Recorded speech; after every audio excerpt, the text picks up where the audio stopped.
Hello and welcome back to another video on Unpacked Technologies. In this video, I'll be showing you how to dual boot Linux and macOS on a Mac. So, let's get straight into it.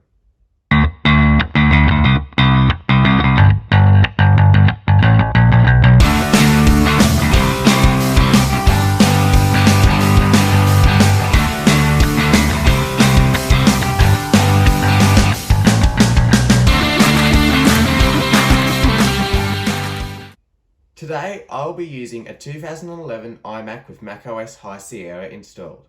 However, this method should work fine on most Mac models, whether it be a MacBook or a Mac Mini or some other type of Mac. This tutorial should also work fine on other recent versions of macOS. Before you begin, you will need an installer of your Linux version of choice. In this case, I'm going to be using Zorin OS. You will also need a USB drive, 8GB or larger. Now, let's go through the steps on how you can do this. So just before we start, I'd like to say that you could lose all your data during this process, so I'm not responsible for any data lost. So that leads me into my first point, that you should be making a backup. So I've got a video on how to create a bootable installer for macOS. So that shows you how you can make a backup of the macOS operating system so that you can install it in the event that everything gets erased. So the next step on how to do this is you'll need to partition your USB drive. So plug the USB into the back of your Mac, like so, and then wait for it to show up. Actually go to Spotlight Search in the top right hand corner and type in Disk Utility. And then click enter. So this is going to load all the disks on your computer, and we will need to locate the USB drive. So as you can see, it's just showing up on the desktop, which means it's mounted. So we'll click on external. This one's called untitled. Then we're going to click erase, and I'm going to call this install Linux. And then you need to change the format to MS-DOS, and in brackets it says FAT, and then click erase.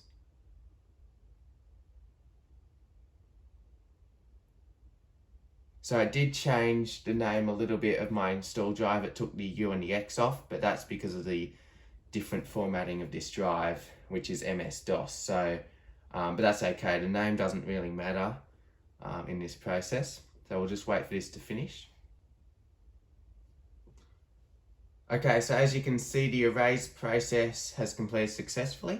So I'll just click done. And the next step is to format the hard drive. So what we need to do is click view here and then click show all devices.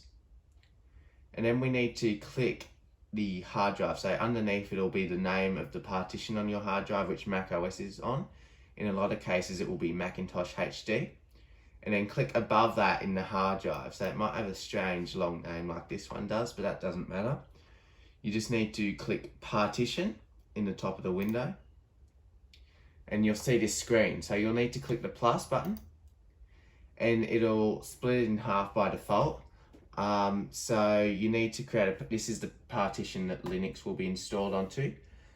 So you'll probably need at least 50 gigabytes for this. Because I've got a 500 gigabyte hard drive in this iMac, I'm going to make this partition 100 gigabytes for Linux. And I'm going to name this Zorin OS, as this is the Linux distribution I'm going to be using. And then you need to choose from the list in the format, go back to MS-DOS like we selected before, and then click apply. And then click partition. And this is just saying that when you're partitioning the boot drive, the system may freeze temporarily while it's doing it. That's okay, we'll just click continue.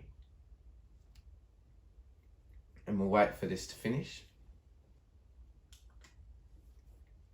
Okay, so as you can see, the operation is successful for partitioning the drive, so we'll just click done.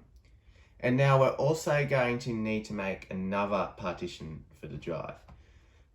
This is going to be a swap partition, so we're going to click partition again, and then we're going to click plus. Now this partition needs to be the equivalent to the amount of memory, also known as RAM, in your machine. So to find out how much RAM you have, you go to the Apple logo in the top right and click About This Mac. And as you can see here, it says 4 gigabytes of 1333 megahertz DDR3 RAM. So all you need to know here is 4 gigabytes, and then we'll close this off. So that means my swap partition has to be 4 gigabytes. So I'll put 4 in here. And then I'm going to call this swap.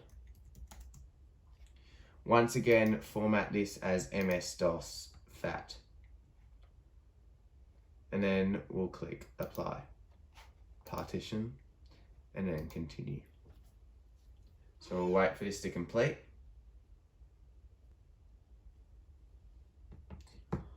Alright, so it now says operation successful, so we'll click done. And now that's all the partitioning we'll need to do for now. So we can quit our disk utility. And now let's move on to the next steps. Okay, so the next step is you'll need to get a program called Refined for the bootloader.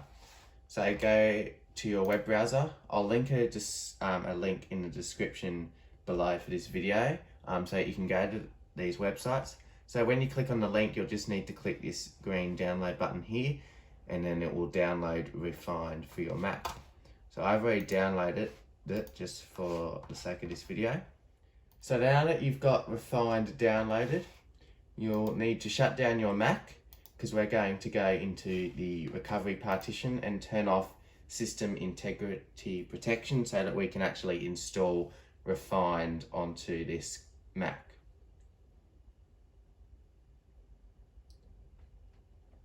Okay, so it's turned off. So you'll need to reboot the Mac holding down the Option key until you see the list of boot devices.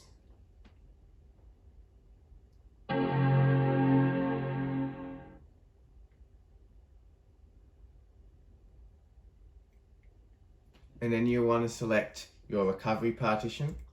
It's also got the macOS version listed next to it, so click enter. And then this will load into the recovery partition for your Mac. So this may take a little bit longer than regular boot up because it's going into a different section of the hard drive, which is used for recovery in case something goes wrong. And then once this is loaded in, I'll show you how to disable system integrity protection.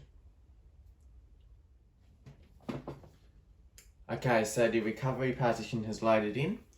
So you'll get a few of these options here. We need to ignore those for now. So you'll need to click Utilities in the top bar and then choose Terminal. Then type in CSRUTIL space disable. Then click enter. It will say that it's successfully disabled system integrity protection. So now we can quit out of Terminal and then restart our Mac.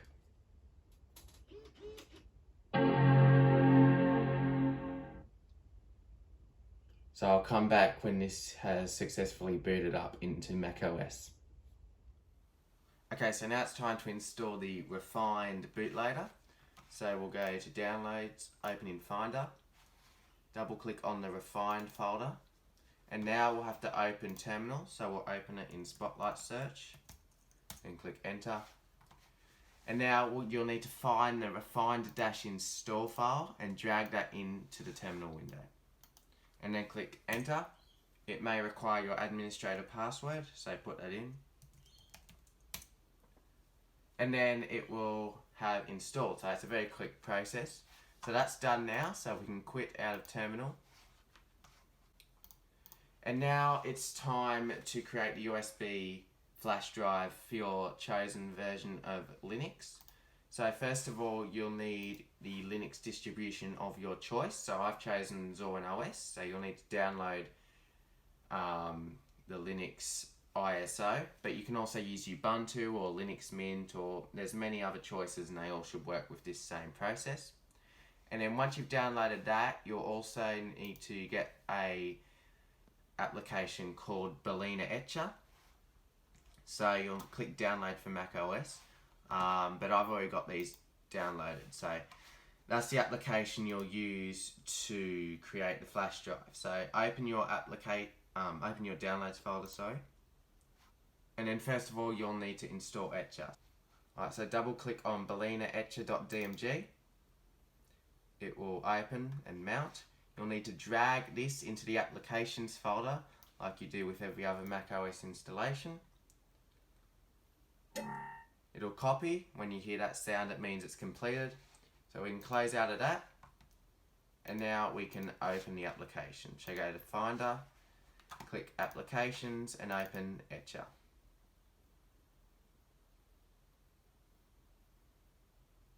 It will verify.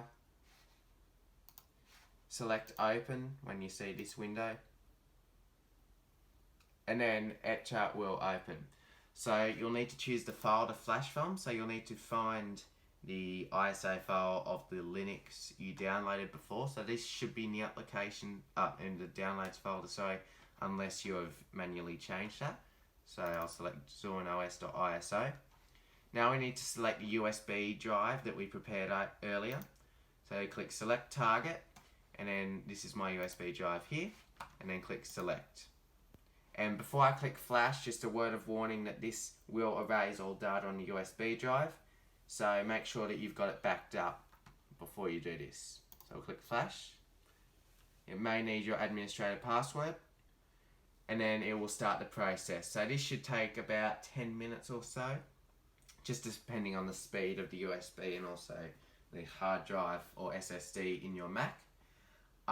Another thing to keep in mind is that when you put Linux onto like a USB or something, it puts a weird a format on there that's hard to be recognized on Windows or Mac OS, and it's a bit tricky to try and get it back into a format that'll work on your computer. So I'd recommend using a USB that you don't use often, like a spare one or something. And that also goes for when you install Linux on your computer as well. Sometimes, from my experience, it can be a bit tricky.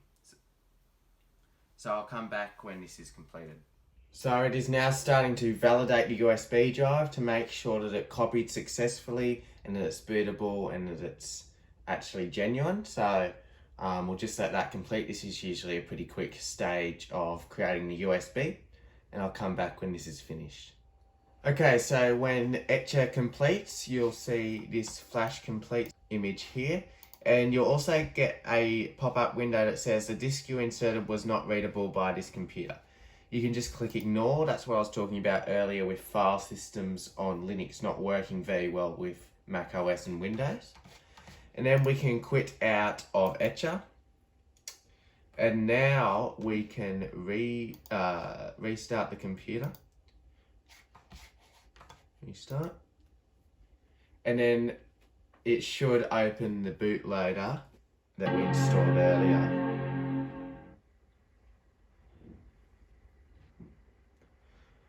Okay, so the bootloader has opened. You can see it says Refined here. That's what we installed earlier.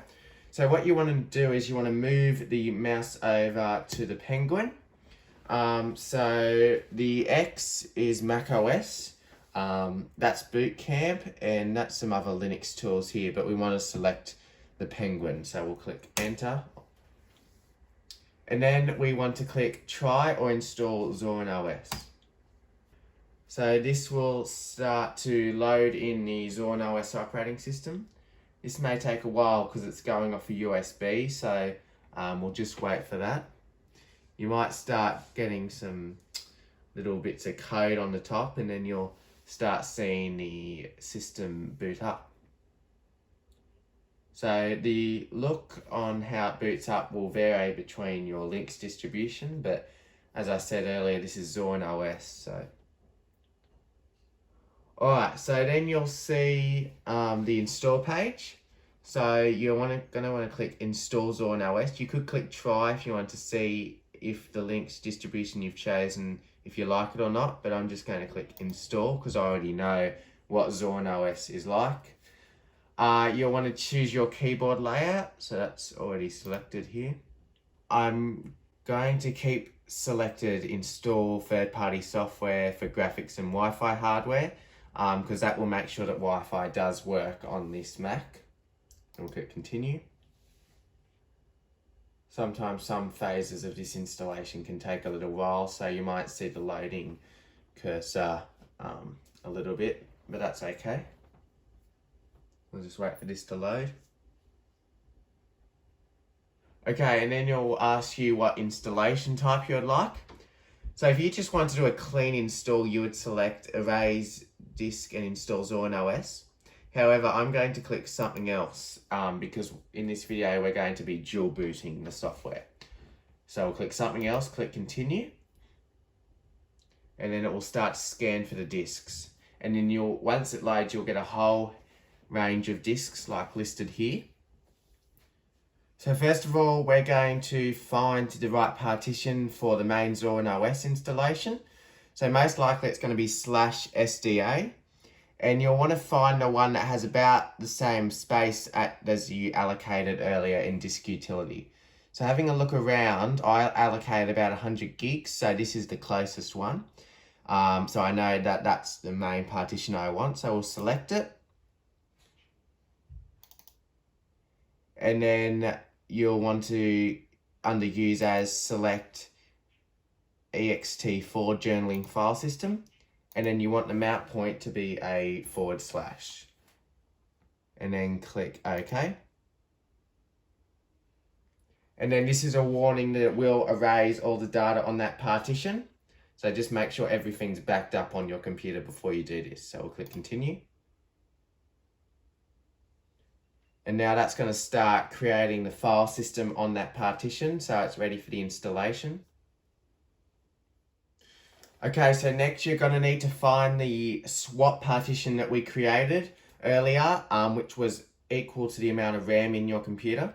So I have about 4 gigs of RAM in this computer, so this will be the partition. So we'll double click on that. And then we're going to click Use As a Swap Area. And then we're just going to click OK. So it's going to make those changes. And now,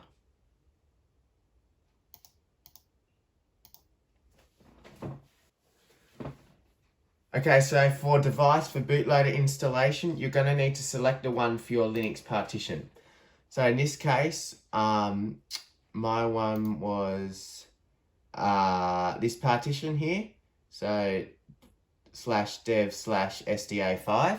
So I'm going to choose that one. So you'll want to choose whichever one is the main partition for you for Linux. And then just click Install Now. So this is just going to warn you of the changes that are going to be made to the disk. Just click Continue. Okay, so once you have run through the rest of the setup, which is like the time zone and creating the users, it will start to install your Linux distribution. So this will be probably the longest part of installing Linux alongside macOS. So just be patient while this happens. It might reboot a few times and I'll come back when this is completed. Okay, so as you can see, it says installation complete and it will need to restart the computer to use the new installation. So I'll click Restart Now. And when it reboots, you'll need to hold down the Option key. Now it says, please remove the installation medium, then press Enter. So we'll do that. So make sure you hold down the Option key as it's booting up.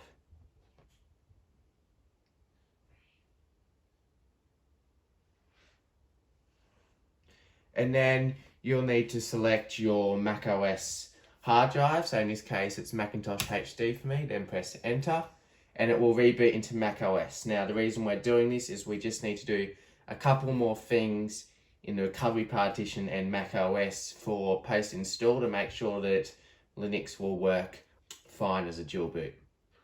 So as you can see, macOS is booting up, which means we haven't corrupted anything or lost any data. So we'll wait for this to boot up. Okay, so while we're in macOS, we need to reinstall the Refined bootloader. So we'll go to Downloads, Open in Finder. The reason we're doing this is because sometimes Linux can override it. with its own sort of bootloader, so we need to make sure this still works. So we'll go to terminal. So just go to the Refined folder in your downloads folder, then find Refined-install and drag that over into your terminal window. And then click enter your administrator password, and then it will reinstall Refined. So this is just making sure it will still work. So now we can quit terminal and go out of Finder, and now we can reboot and go into the recovery partition. So when it's rebooting, you'll need to hold down the option key once again, and then this time select your recovery partition that we went into earlier. So we'll click restart.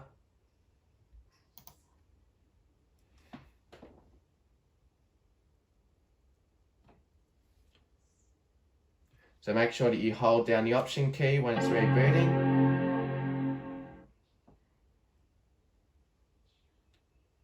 And then select your recovery partition.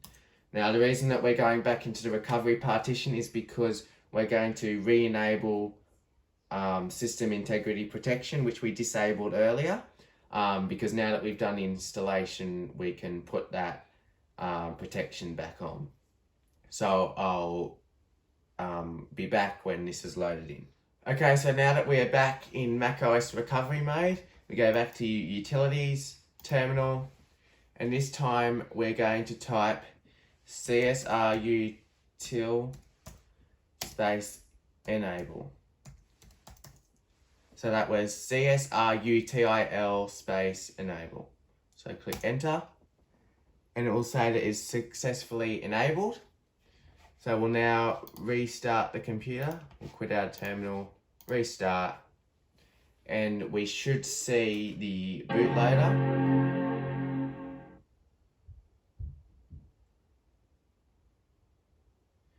And then you can select your Linux partition. So we'll click enter. That's the little Linux logo, and that is macOS. So you choose that for macOS, that for Linux. So this is sort of how the dual boot works. So we'll click enter into Linux. It should reboot into it if all goes well. So it is booting into Zorin OS. So you should see the boot screen for your Linux distribution here. It might not look exactly like this, depending on which one you've chosen. So we can now see the mouse on the screen, which means it's slowly loading. And here we are greeted with the lock screen. So you'll need to enter your administrator password. And now, once you click enter with your password, it will start to load in your Linux installation for the first time. And as you can see, Zorin OS is now opened and loaded in. So this is done. So that's a fully working dual boot. We've got all the pre-installed apps on here. We got like Firefox, things like that. So that's how you get a dual boot with Linux and macOS working on your Mac. As I said earlier, this works on iMacs, MacBooks, Mac Minis, all types of Macs. So hopefully this was helpful and that you had some success in this video. Don't forget to leave a like and subscribe, and I'll see you all in the next video.